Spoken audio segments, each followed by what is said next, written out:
det færdigt selv ved at slutte foran Freund. Under 1 meter per sekund lige nu i bakken. Gode forhold for sloveneren. God timing. Hold da op et sæt, han får der. Og det bliver langt, det bliver rigtig langt, det bliver mega langt. Et fantomhop af Juri Tepes, hvis personlig rekord før lød på 237,5 meter. 244 meter. Det her, det er altså rekord for Juri Tepes. Ny personlig rekord, ikke bakkerekord. Den har holdkammerat Previts.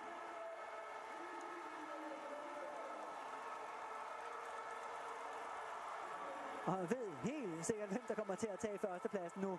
Og hvad I så ikke lige kan se på live-feedet nu, det er jo altså Werner Schuster. Han går op og rækker hånden til Goran Janus og nikker.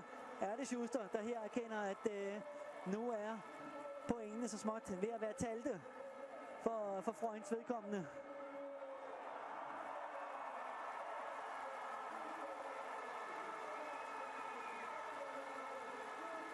Så og så kommer stilkaraktererne. 20, 5 gange 20,0 til Juri Tepes. Det er altså den bare 7. skihopper i 40 år, der får den maksimale stilkarakter. Han holder altså lige netop positionen hele vejen. Og det var jo altså Tony Inauer tilbage i 76, der var den første mand, der fik den perfekte.